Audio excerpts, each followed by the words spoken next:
Kurata is a genius programmer and robot enthusiast who had a room full of small robot models.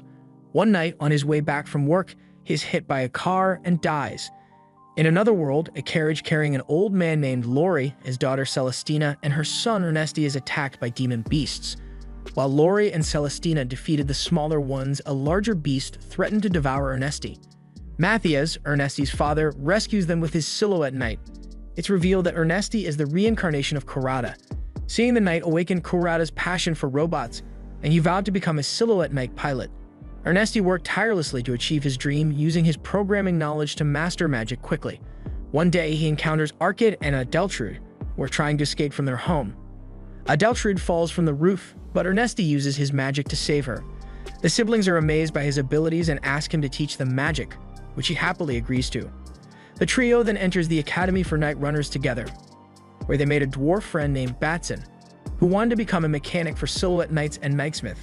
Ernesti meets Batson and becomes friends. They visit Batson in the workshop and come up with an improved design for the magic rod, which impressed the dwarfs working there, and they made a prototype for him. Ernesti's mastery of magic allowed him to skip the elementary level classes and attend middle school level lectures, which sparked rumors throughout the academy. 3 years later, Ernesti expressed his desire to learn more about the reactors that power the silhouette knights, but the technology was a national secret, even to the knightsmith, crushing his dream of building his unique silhouette knight. During field exercises against demon beasts, Ernesti met Stefania, the older stepsister of his friends Arkid and Adeltrude, who quickly developed feelings for him, upsetting Adeltrude, who had also developed feelings for Ernesti.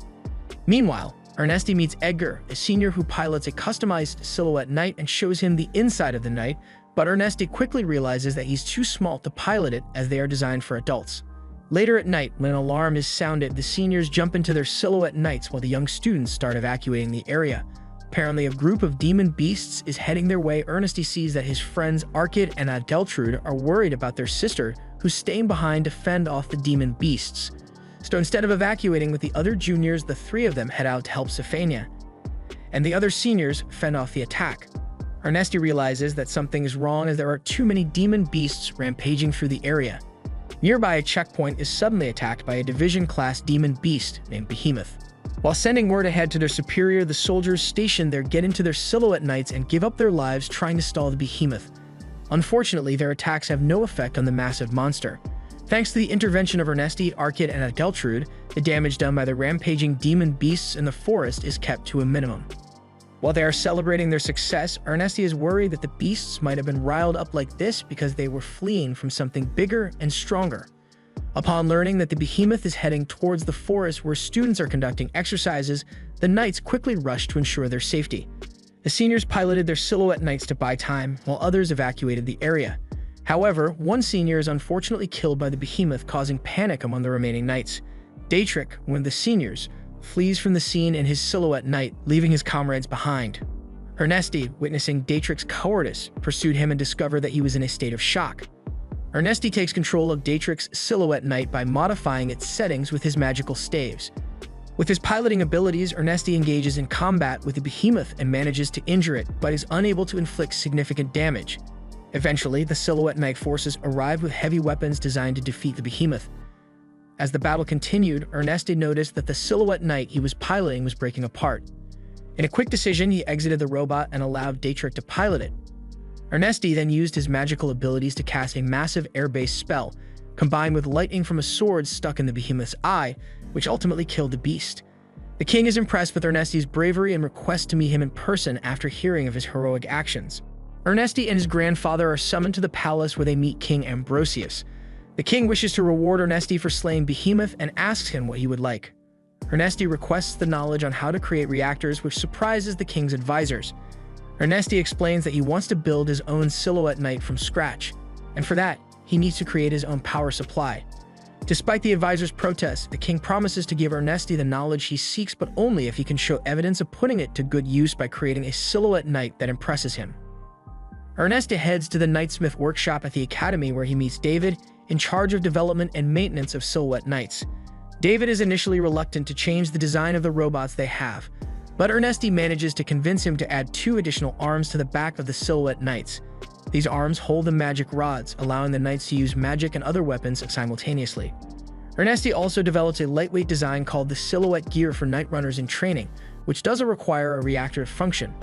Dietrich manages to get over the fact that he abandoned his comrades when he ran, and he dedicates himself to training, which helps motivate others. Some time passes, the first prototype of the new design is ready for testing. The pilot is none other than Helvi, as it is her Silhouette Knight that got modified during repairs. While she's having trouble properly controlling the robot due to the large increase in power of the additional arms that fire magic from his back, turn out to be a huge success. To put the new design to a proper test is set up by a match between Helvi and Edgar. It becomes apparent just how much the new design is superior in power, as Edgar is forced to go all out against his opponent. Even that is not enough. Helvi overpowers Edgar before she can finish the match. She runs out of mana, revealing a major drawback of the new design, while everyone celebrates the massive success of the new unit. Ernesti and David continue to work on improving the design. Unfortunately, a spy from the workshop leaks information about the new model to a third party, causing concern for the safety and security of the new technology. As they brainstormed how to improve the designs of their Silhouette Knights, Ernesti made a few modifications to the Silhouette gears that enabled them to engage in actual combat. However, this drew the attention of Dixgard, one of the king's advisors, who was against the idea of sharing knowledge about the reactor with Ernesti. Dixgard sent his knights to retrieve the new models and their pilots and bring them to his fortress. On their way to the fortress, they are attacked by shaker worms, dangerous demon beasts that were lured there by an unknown individual. However, thanks to the advanced firepower of the new Silhouette Knights, they were able to defeat the beasts with ease. The group responsible for luring the shaker worms saw the potential of the new robots and sought to steal them. After delivering the Silhouette Knights to Dixgard, Ernesti stayed behind while the others returned to the academy. Dixgard is hesitant to trust Ernesti, as he is the first person to design a new robot model on his own. However, Ernesti is passionate about creating more designs and explained that the one he had presented was not good enough for the king. Dixgard eventually agreed to help Ernesti with his pursuit of new designs. Days later, Adeltrud became desperate to see Ernesti again, and David suggested that they use the excuse of delivering an overhauled model of Dietrich's Silhouette Knight to Dixgard to go visit him. However, a village within Dixgard's domain is attacked by demon beasts, and the standard Silhouette Knights stationed at the fortress are deployed to respond. This gave the group interest in stealing the new models an opportunity to observe their movements. Finally, Dietrich and his knights have finished repairing and remodeling their equipment. David, Adeltrud, Arkid, Batson, Edgar, and Dietrich embark on a journey towards Dixgard's territory, using the Silhouette gears to aid their travels. In another location, Silhouette Knights dispatched to combat demon beasts succeed in their mission, but the messenger they send back to their fortress is ambushed and killed by a group attempting to steal the new model of Silhouette Knights. The group, led by Kerhilt, infiltrates the fortress by piloting the messenger's Silhouette Knight while pretending to be the messenger. They quickly locate the new Silhouette Knights and take control of them before Dixgard's men realize what has happened. Despite the presence of Knight Commander Molten and his unique Silhouette Knight, they are unable to defeat the infiltrators, who then decide to escape, leaving a few of their men behind to keep Molten occupied. While trying to flee, Kerhilt's group encounters students from the academy, leading to a battle where Dietrich and Edgar are left to fight in their Silhouette Knights against the invaders, while the others rush to the fortress. Although Dietrich and Edgar put up a good fight, they are outnumbered and Dietrich is slowed down by one of the invaders, while Edgar pursues Kerhilt. Adeltrud and Arkit join Edgar in the fight by jumping into their Silhouette gears, and once David and Batson arrive at the fortress, Ernesti enters his Silhouette gear and joins Molten to take down the new models. Meanwhile, Edgar, fighting in his old model against Kerhilt, gets defeated. Dietrich is victorious but is interrupted while pursuing Kerhilt by a horde of demon beasts. He stays behind to defend Edgar from the beasts, and soon Adeltrud, Arkid, Ernesti, and Molten join the fight. They manage to fend off the demon beasts, but by the time they finish, Kerhilt has already escaped.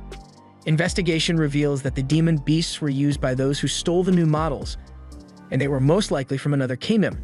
To reward Ernesti and his friends for their efforts during the infiltration crisis and enhance the safety and security of his future projects, the king creates a new order, the Order of the Silver Phoenix, with Ernesti as its commander. The new model of the Silhouette Knight is also successfully retrieved. Models of the Silhouette Knight developed by Ernesti are sent to the kingdom's greatest research lab. It is analyzed by Alvar and Geiska, the most renowned researchers around. Geiska is determined to make improvements to the model so it can be mass-produced, which will serve to show Ernesti just how inferior he is to him. Returning to the academy, Ernesti is quick to start developing new things. Using his position, he is able to get more resources from the government, so he builds upgrades for the Silhouette gears, allowing them to be used by anyone. With minor adjustments, they become the perfect tools for working with silhouette knights, as it is easy to move heavy and large materials with them. A message arrives from the king announcing that there will be a match between silhouette knights developed by Ernesti and those from the research lab in 10 months, giving them time to create and test new units. This fires up Ernesti, who goes all out by coming up with new ideas for the robot designs. Among the designs is a special unit built for two, which he designs with the siblings Adeltrude and Arkid in mind. He also comes up with an idea to increase the security of the robots, developing magical keys that are needed to start them up in order to prevent them from getting stolen. Finally, the time of the match has come. It is Gaiska's laboratory that marches into the larger arena first, displaying the improved version of the design that was delivered to Dixgard. The king is happy with the show of force they are able to display just by lining up, but once the Order of the Silver Phoenix enters the arena, everyone is left speechless. Their new designs are something to behold, with the most eye-catching one being piloted by Adeltrude and Arkid, which resembles a centaur pulling a metal chariot that serves as housing for their other three silhouette knight prototypes, which are Dietrich and Edgar's new models and Ernesti's very own first model. While the audience is excited and praises Ernesti for his genius, Gaiska seems to be infuriated that all of the glory is going towards the boy. Before long, the mock battle begins and even Prince Emrys has come to spectate the match. Ernesti surprises everyone when he fires up his silhouette knight, which is able to fly at astounding speed. With that, he clears a path for Arkid and Adeltrude to punch through and disrupt their opponent's formation with the help of their centaur-like silhouette knight. Since the laboratory's robots are piloted by elite knight runners, they are able to fight back against the still inexperienced students. But even so, Ernesti's unit is coming out on top thanks to the unique designs and immense power of their silhouette knights. With some of Gaiska's units broken down and Ernesti running out of mana, the king stops the match satisfied with the results he witnessed. Gaiska meets with Ernesti, appearing to be infuriated with him at first, but as they begin talking, it becomes evident that they are both just obsessed with robots. Their talk reignites Gaiska's passion, and he becomes as determined as ever to show Ernesti that he can come up with brilliant ideas as well. Ambrosius announces to Emrys that he will be stepping down as king and having his son, Leo Thomas, Emrys' father, take over the role. The reason for this is that he wants to spend his final days doing what he loves, which is piloting his silhouette knight. Thus, Ambrosius and Emrys meet with Ernesti, requesting from him to build unique silhouette knights for both of them. Ernesti is more than happy to oblige, and soon thereafter, two new units are finished, one golden lion and one silver lion. In order to decide who gets to pilot which, the former king and the prince have a match. It is evident that Ambrosius is a skilled warrior, but Emrys is able to hold on, both engage in a fierce but friendly battle. At first, Emrys having a difficult time to find an opening for an attack, but thanks to his youth and critical thinking, he comes with a strategy, which helps him to prevail and defeat his grandfather. Thus, Emrys gets to pilot the Golden Lion unit, while the former king gets the silver one. A swarm of shellcase beasts is spotted marching towards the town of Alfheim, where all the kingdom's ether reactors are made. Upon hearing this news, Ernesti becomes furious and immediately mobilizes his order. They rush to defend the town just in time to ward off the attack. Gaiska's squad seems to face difficulty fighting horde monsters, but the Order of the Silver Phoenix employs their new robots to engage the monsters and save the defenders, while Emrys displays his powerful Golden Lion with wide-range attack, forgetting that launching potent attacks consumes vast amounts of mana. To put an end to the invasion of the demon beasts, Ernesti decides to find and take on the queen of the shellcase beasts, accompanied by Adeltrude and Arkid in their centaur-shaped knight. The trio battles against the massive monster as big as Behemoth, utilizing the firepower of their new silhouette knights to unleash an electrical attack. Fortunately, they bring the monster queen down, and Ernesti finishes her off similarly to how he defeated the Behemoth in the past. Ambrosius acknowledges Ernesti's numerous accomplishments and grants him the right to learn about the other reactors. Ernesti is granted access to Alfheim, where he is taken by the former king and Alvar, who reveals that he is part of a different long-lived race with long ears called the Alves. Apparently, they live in harmony with an Alfheim where they use their unique abilities to create the ether reactors, but Alvar does not possess the knowledge that Ernesti seeks. Therefore, they must first visit the great elder of the Alves, Quittery. While conversing with Ernesti, she quickly realizes that he is different from other humans as he possesses knowledge that is completely alien to the humans of this world. She grants Ernesti permission to learn anything he wants to learn, and he takes advantage of this opportunity to the best of his abilities. Thanks to his exceptional understanding of magic, he masters the arts that Alves use to manipulate magic and shape materials according to their will. Although initially skeptical that he would be able to learn anything, the Alves are amazed at Ernesti's astonishing speed in mastering everything they throw at him. Ernesti discovers that the best cores for other reactors are made from powerful demon beasts, and the former king grants him permission to use the remains of the behemoth and the recently slain demon beast queen as he sees fit. As a result, Ernesti sets out to build the robot of his dreams, incorporating his newfound knowledge of the All's magical arts and the use of powerful demon beast cores. Ernesti decides to remain behind while the former king comes back only to be trapped by Silver Phoenix, asking him about Ernesti. In just 3 months, Ernesti was able to gain knowledge of Alls and visits Quittery to say his farewell. The Kingdom of Zalaudic has assembled a formidable army, bolstered by their latest Black Knight models of robots. They initiated their invasion of neighboring kingdoms with lightning speed, quickly conquering city after city until they reached the kingdom of Kushpercha. Despite fierce resistance, the Kushpercha forces struggled to hold their ground against the advanced Zalaudic army. Zalaudic then introduces their trump card, levitating ships that drop their Black Knights behind enemy lines, causing chaos and ultimately crushing the Kushpercha defenders. The Kushpercha king realized that the battle was lost and decided to make a final stand to give his daughter, Eleonora Miranda, a chance to escape. He calls for a one-on-one duel and fights against Prince Cristobal from Zalaudic, but is defeated and gets killed with ease due to Prince Cristobal's powerful robot design copied from Helvi's Silhouette Knight. While running away, Eleonora resists because she doesn't want to leave without her father, but her stepsister forces her to escape. While they are trying to escape, as her escort is captured by enemy forces at a nearby checkpoint. The next day, the Order of the Silver Phoenix, led by Prince Emrys, arrived at a checkpoint that was previously under Kushpercha control, but had been taken over by Zalaudic's forces. They attacked, and Ernesti used this opportunity to test his brand new Silhouette Knight model named Ikaruga, which proved to be exceptional, taking out enemy Black Knights with ease. Upon examining the design of the Black Knights, they quickly realized that it was based on the model that had been stolen from them some time ago. They began to wreak havoc along the border, taking out Zalaudic patrols. Upon learning of Eleonora's forced marriage to Prince Cristobal, Ernesti and his companions begin devising a plan to rescue her. However, their presence was quickly discovered by Cristobal, who was on high alert due to the recent battles with the Kushpercha and the Order of the Silver Phoenix. Zalaudic's forces were unnerved by the legend of the Grim Reaper with the demon mask, based on Ernesti's Silhouette Knight, which is spreading fear among their ranks. They sent airships to locate the demon and bring it down.